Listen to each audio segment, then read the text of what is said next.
Jean-Claude Mailly, d'abord une question, parce qu'on voit qu'il y a des colères dans différents secteurs, on le voyait dans ce sujet. Est-ce qu'elles peuvent se retrouver, se rassembler, se cristalliser, selon vous, ce fameux 10 septembre? Je ne suis pas sûr. Franchement, le 10 septembre, c'est un peu compliqué à décrypter quand même, parce que les appels sont divers et variés, d'opinions politiques un peu différentes. Ça touche au social, mais ça touche aussi au politique. Il y a un parti qui essaie de préempter le 10 septembre, c'est la France Insoumise avec Jean-Luc Mélenchon. Est-ce que tout ça peut se coaguler? C'est pas certain, c'est pas évident, mais c'est difficile à décrypter. Mais quand on regarde par exemple les Gilets jaunes en 2018, oui. Là il y avait eu un espèce de mouvement citoyen qui a pris très fort. On n'est pas exactement pour vous dans la même situation aujourd'hui? Il y a des ressemblances, c'est évident, mais on est surtout dans un contexte politique très différent. Le problème de ce type de mouvement, même s'ils sont justifiés, peu importe, je ne vais pas me prononcer là-dessus, mais le problème de ce type de mouvement, après on fait quoi? Une fois, on discute avec qui? Rappelez-vous les Gilets jaunes. Il n'y avait pas de représentants, l'État ne pouvait pas discuter. Bon, in fine, il a lâché, je crois, 17 milliards ou un truc comme ça, le gouvernement quand même, à l'époque. Hein. Ça n'a pas servi à rien. Oui, mais là, on est dans la même situation, même si... À la différence qu'il y a une espèce de tentative de récupération politique de la part de la France Insoumise pour l'instant, que les syndicats ne se sont pas encore positionnés, mais qu'ils y réfléchissent. Oui. Ça peut changer quelque chose ou pas? Oui, mais attendez, je ne suis plus en responsabilité, je ne vais pas parler à la place des syndicats. Mais vous avez une vision sur tout ça. En tous les cas, ce que je comprends aujourd'hui, c'est que la priorité pour les organisations syndicales, c'est leur réunion du 1er septembre. Ils sont tous présents au 1er septembre, donc je pense qu'ils veulent essayer de maintenir ce front commun, des syndicats. Bernard Vivier, vous, votre regard sur ces colères avec la perspective du fameux 10 septembre, est-ce que ça peut être le blocage ultime? Ou est-ce que vous êtes un peu du même avis que M. Mailly en disant attention, en fait, on n'est pas sûr que tout prenne d'un coup? En ligne avec Jean-Claude Mailly, le terrain est favorable. Il y a une instabilité politique, il y a des lourdeurs sociales, il y a d'énormes difficultés économiques et une exigence centrale que nous ne traitons pas suffisamment, retrouver l'équilibre budgétaire, c'est absolument indispensable, mais nous avons une lourdeur sociale. Maintenant, le 10 septembre, mettons-nous le soir du 13 juillet 1789. Est-ce qu'un Mélenchon de l'époque avait dit « c'est demain matin qu'on prend la Bastille » ? Non. Vous savez, dans un conflit, dans une entreprise, qu'est-ce que c'est un conflit? Tout d'un coup, pardonnez-moi, je suis un peu vulgaire, ça pète. Bon. C'est un facteur déclenchant sur un humus favorable, dit-on, un conflit. Donc tout d'un coup, quelque chose explose. Il n'y a pas de chef d'état-major, de QG qui va dire on déclenche la révolte, la grève générale le 10 septembre 2025. Mais les facteurs sont là. Alors certains veulent enflammer le dispositif, Jean-Luc Mélenchon, d'autres réfléchissent, hésitent, et comme l'a dit Jean-Claude Mailly, attention, les organisations syndicales, ce sont elles, par leur maturité, qui sont en capacité de discuter avec les patrons dans les entreprises, avec les gouvernants sur la scène politique. Yael, on sait que cet après-midi, il va y avoir cette conférence de presse du Premier ministre François Bayrou à 16h et on la suivra en direct sur France Info, dans un contexte qu'on voit, dont on parle qu'on peut qualifier de colère sociale montante, un petit peu, ces différents secteurs. Comment, lui, il se positionne, François Bayrou, par rapport à ce fameux 10 septembre? Est-ce qu'il le craint? Est-ce qu'il s'en fiche? Comment il le voit? C'est difficile, ça tâtonne. Il y a une vigilance, officiellement c'est le mot vigilance, et au fond de lui, François Bayrou, il espère que justement la raison l'emportera et qu'il y ait une négociation, quelque chose qui se fâche, parce que le budget, pour lui, c'est vraiment... je vous disais tout à l'heure, Pierre Mendès France, c'est un peu son modèle. Il veut reproduire ce modèle-là, laisser une trace, une empreinte, le discours de vérité aux Français. C'était la décolonisation, le sujet central de l'année 1955, Mendès France. Là, pour François Bayrou, c'est la dette, le désendettement, le budget, la vérité sur le budget. Donc il n'est pas question de reculer pour lui, pas question de revenir en arrière. Donc ce 10 septembre, ce mouvement, là où il est très agacé, c'est de voir qu'il est récupéré politiquement immédiatement par la France Insoumise, qui d'ailleurs, on l'a appris ce matin, n'ira jamais rencontrer ni Catherine Vautrin pour les affaires sociales, ni Éric Lombard pour Bercy, pour discuter d'aménagement possible au budget. Ouais, il reste en dehors des discussions avec le gouvernement. On est en dehors, il n'y a même pas de négociation possible, donc c'est un combat de rue, au sens premier du terme. Donc François Bayrou, effectivement, là où il y a quand même une marque d'attention, peut-être de fébrilité par rapport à ce début septembre. Ne restons pas que sur le 10 septembre. Hein. Il y a des syndicats le 1er septembre. Il y a d'autres mobilisations les taxis, on l'a vu, les hôpitaux.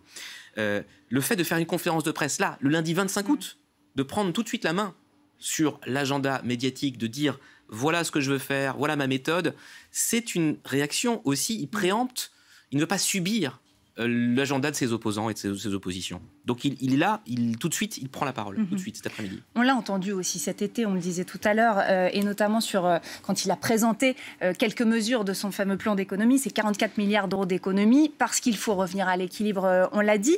Il y a une mesure qui cristallise la colère, l'inquiétude, en tout cas des sentiments négatifs de la part des Français, c'est la question des 2 jours fériés qui pourraient être supprimés. C'est une volonté aujourd'hui du Premier ministre. Il y a 8 Français sur 10 qui disent non, nous, cette mesure, on n'en veut pas. C'est un sondage de ce matin dans Le Parisien, un sondage Odoxa.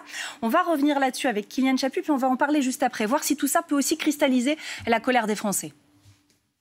Les vacances d'été n'y auront rien changé. Les Français refusent toujours la suppression de 2 jours fériés souhaités par François Bayrou. Je ne suis pas sûr que ça soit à la hauteur des problèmes qu'on a à résoudre. S'il faut, on le fera, de toute façon. Si ça peut aider d'autres personnes. Les jours fériés, ils ont tous un symbole. Il faut qu'on les garde. Un sondage Odoxa pour Le Parisien confirme cette tendance. 84% des Français se disent opposés à la suppression des jours fériés. S'ils n'avaient pas le choix, ils opteraient en priorité pour le 15 août et le jeudi de l'Ascension, plutôt que le lundi de Pâques et le 8 mai, jusqu'alors évoqués par le Premier ministre. Dans une vidéo postée sur YouTube cet été, François Bayrou a tenté de faire accepter sa mesure. Je sais bien que ça a suscité beaucoup de commentaires et beaucoup d'opposition. Je trouve que c'est un effort acceptable. Cet après-midi, le Premier ministre tiendra une conférence de presse pour apaiser les tensions. Objectif, éviter un éventuel mouvement social et une censure de son gouvernement à l'Assemblée nationale. Jean-Claude Mailly, comment l'ancien secrétaire général de FO que vous êtes voit cette mesure voulue par François Bayrou? Est-ce que vous vous dites, ou pas, que c'était le meilleur moyen de cristalliser la colère que d'annoncer une telle mesure? C'est un des moyens. Alors ça, c'est devenu la proposition symbole d'une certaine manière. Pour être franc, moi, quand j'ai écouté le Premier ministre le 15 juillet, je lui ai dit, mais je ne comprends pas. Je n'ai pas compris comment, quand on est Premier ministre, on ne se rend pas compte que tout ce qu'on propose, ça passe pas. Je ne comprends pas ça. Aujourd'hui, quoi que vous proposiez comme réforme, il faut que les gens aient un sentiment d'équité. Voilà, qu'on est tous logés à la même enseigne. Or là, visiblement, ce sont les salariés et les retraités qui payent.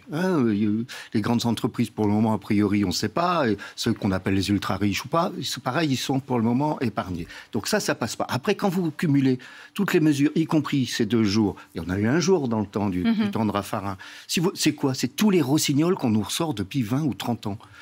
Sur la santé, c'est pareil, l'augmentation, le petit risque. Moi, je me souviens, dans les années 70, on parlait du petit risque, du gros risque, etc. On nous reparle des ALD, des affections de longue durée. Voilà. Et les retraites, en plus en disant des mensonges. Mais c'est quoi? C'est du réchauffé sauf si c'est un leurre. Oui, volontaire, 15 juillet, pour dire je vous fais peur. Oui, mais c'est pas suffisant. Et aujourd'hui, ce lundi, je recule. Ouais, mais c'est pas suffisant. Étrange Franchement, c'est pas politique, mais l'assurance chômage. Vous disiez à juste titre que François Bayrou, c'est la dette, il veut, à la limite, il veut tomber là-dessus, quoi. À la limite. Au champ d'honneur. Oui, mais je vous rappelle qu'avant 55, je trouvais en 46, quand De Gaulle était au pouvoir, Mendès France a proposé une réforme de caractère monétaire que De Gaulle a refusé et Mendès France a démissionné. Bernard Vivier, vous acquiescez tout à l'heure. Oui, j'ai acquiescé sur la question des jours fériés. Est-ce une obstination du Premier ministre ou une habileté tactique pour dire au dernier moment je recule parce que à l'évidence ça ne passe pas? Dès le 15 juillet, on voyait bien que cette affaire des 2 jours était surréaliste. François Bayrou, c'est un peu le Turgot des temps modernes. Turgot, le 24 août 1774, hier ça faisait 251 ans, écrivait à son patron, Louis XVI. Il lui disait ceci: point d'augmentation d'impôts, point d'emprunt. Il n'y a qu'un moyen, c'est de réduire la dépense au-dessous de la recette et assez au-dessous pour pouvoir économiser chaque année afin de rembourser les dettes anciennes. Donc le diagnostic est bon.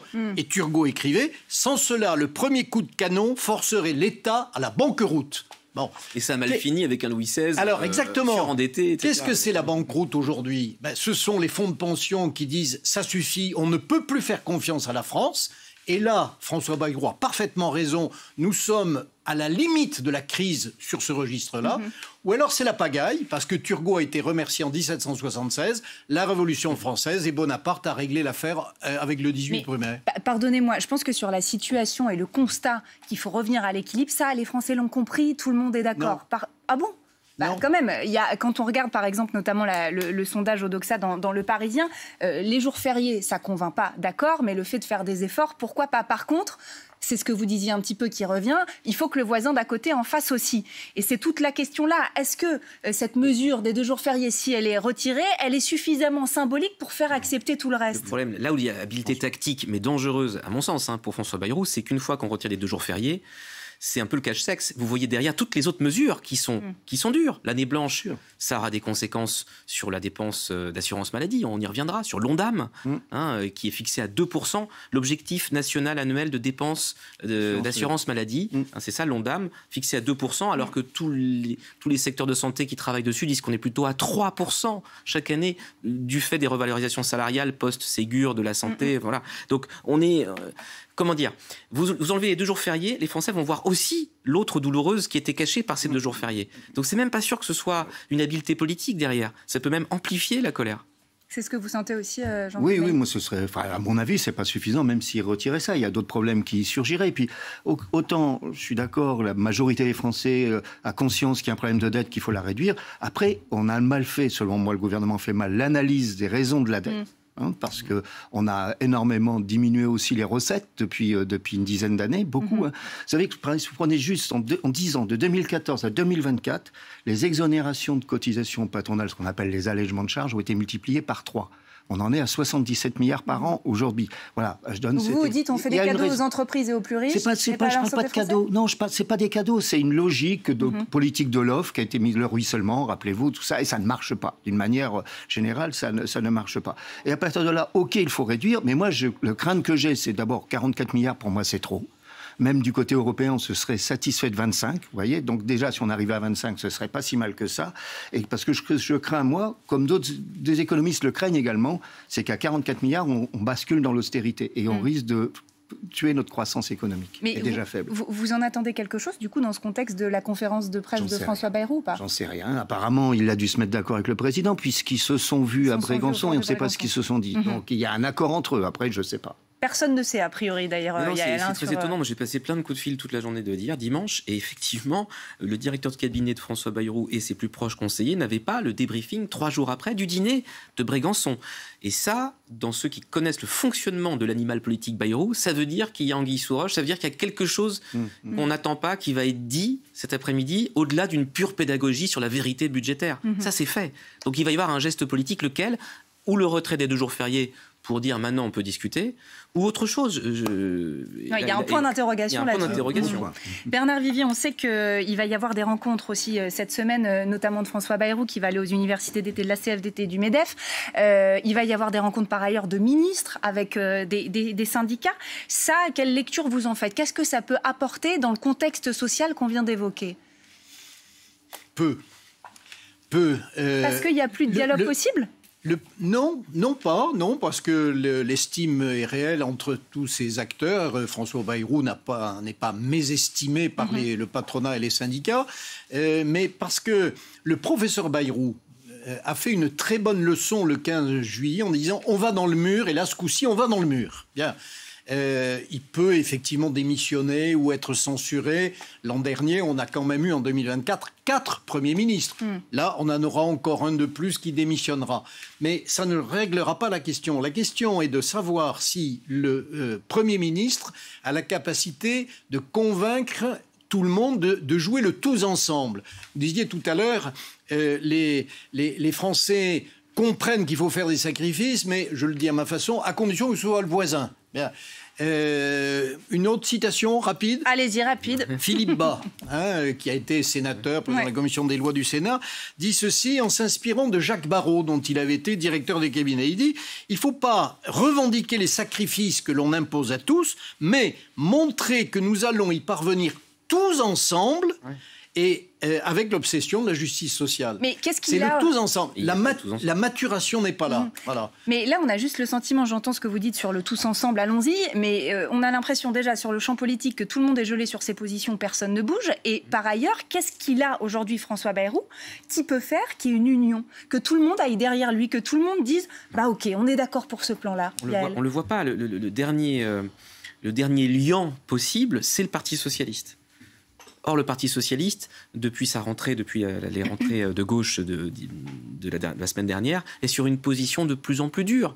François Hollande, ce matin, l'ancien président de la République, est un petit peu un ovni aujourd'hui dans le discours socialiste quand il dit « je ne vois pas où nous mènerait la censure, il faut réfléchir à ce qui se passe après la censure. Est-ce qu'on veut provoquer par Emmanuel Macron une dissolution, donc des élections avant 2027 ? Est-ce qu'on a besoin de ça ? Non, c'est pas le sujet. Donc, il faut choisir, soit négocier durement avec Bayrou, soit être carrément donc, dans l'opposition, dans la stratégie LFI, on fait tomber, c'est un jeu de quilles, les gouvernements tombent les uns après les autres, et le responsable à la fin, c'est Emmanuel Macron qui se retrouve de nouveau dans une situation très délicate. Est-ce que je dissous ou pas ? Est-ce que je suis moi-même le fusible ?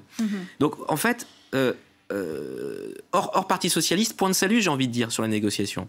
Ou alors le RN se métamorphose et à l'automne décide d'être co-responsable et de sauver au dernier moment, moyennant moult concessions, comme avec Michel Barnier. C'était l'arbitre en dernier ressort, c'était le RN. Est-ce que le RN veut jouer ça à l'automne ?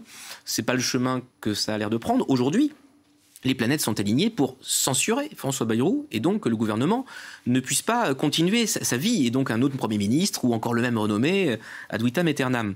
Et toute la difficulté, c'est de savoir qu'est-ce que François Bayrou lui a intégré. On aimerait être une petite souris, on aimerait être dans son cerveau là. Est-ce que lui sait que c'est fini d'entrée de jeu, dès maintenant, dès sa conférence de presse? Il sait que c'est peine perdue. Donc est-ce qu'il le fait pour l'histoire avec un gros H en disant « j'aurais dit que, on m'a pas écouté, donc j'y vais à fond, je tombe avec les honneurs et je suis candidat à la présidentielle en 2027 », parce que n'oublions pas que François Bayrou a ce logiciel-là dans sa tête. La présidentielle, c'est son logiciel, c'est son moteur. Il en a été privé en 2017, en ralliant Emmanuel Macron. Ou alors, il y croit vraiment, ça ses conseillers vous le disent, il veut aller jusqu'au bout de la négociation, au nom de l'intérêt des Français. Ne pas laisser les Français dans la panade avec un budget qui les mène dans la dette infinie. Donc, en fait, il faut savoir, est-ce que François Bayrou, aujourd'hui, quel tableau il joue, on ne sait pas. Ouais, et ça, c'est sa conférence de presse qui nous dira probablement cet après-midi. Peut-être pas. Probablement, mais on verra. Effectivement, il faudra décrypter ce qu'il dira et peut-être aussi entre les lignes. Et vous serez là pour le faire, donc ça tombe bien. Sur France Info, bien sûr. Jean-Claude Mailly, est-ce que vous voyez une porte de sortie, là, dans la situation actuelle ? On a parlé de censure très probable. On a parlé de mouvement social dont on ne sait pas encore si ça va prendre ou pas, mais à surveiller. Vous parliez des négociations possibles avec les partis politiques, en particulier avec le Parti socialiste, mais sur la négociation avec les partenaires sociaux, avec les syndicats. Regardez, quand il annonce le 15 juillet, personne n'était au courant. Il n'y avait pas eu d'information préalable. Tous les syndicats avaient été reçus un par un par les ministres, on ne leur a rien dit. Là, ils ne sont pas plus informés, je pense, aujourd'hui que la plupart des... Ça veut dire que le lien est plus distendu que jamais entre exécutif, gouvernement et syndicats ? Il décide seul, il envoie des lettres. Il a envoyé des lettres pendant l'été. Regarde, je prends un seul exemple. Lui qui se dit partisan de la démocratie sociale, mais il s'assoit dessus en ce moment. L'assurance chômage, il y a un accord qui a été signé le 14 novembre 2024, pas vieux, qui est valable 4 ans. Il n'est même pas encore complètement en application. Et qu'est-ce que la lettre ? Il dit, bon, vous allez rediscuter. Je vous demande de rediscuter pour trouver 4 milliards d'économies. Je suppose que les syndicats ne vont pas y aller de bon cœur discuter. S'ils vont discuter, j'en sais rien. Bon. Donc, ça, on ne peut pas décider tout seul. Si on veut faire tous ensemble ou rallier des gens, il faut que vous les mettiez dans le coup. Si vous ne les mettez pas dans le coup, pourquoi voulez-vous qu'ils viennent ? Bernard Vivier, très rapidement, est-ce que vous êtes du même avis ? Oui. Nous vivons aujourd'hui d'abord une crise de la démocratie représentative en politique, ça se voit, montée de l'abstention, éclatement des partis politiques, affaiblissement du pouvoir exécutif, et nous avons aussi une crise de la démocratie représentative sociale, avec cette montée en puissance de mouvements Gilets jaunes en 2018-2019, risque aujourd'hui sur mouvement sur lequel LFI souffle des braises. Le Rassemblement national cherche la respectabilité, à ce jour ne va pas dans cette direction. Mais, vous savez, philosophe Bonal disait « Quand on attend le retour de l'ordre, on ne peut se tromper que sur la date ». Aujourd'hui, quand on attend le retour du désordre, on ne peut peut-être que se tromper sur la date. On finira là-dessus pour aujourd'hui. Merci infiniment d'avoir été avec nous pour évoquer ce contexte.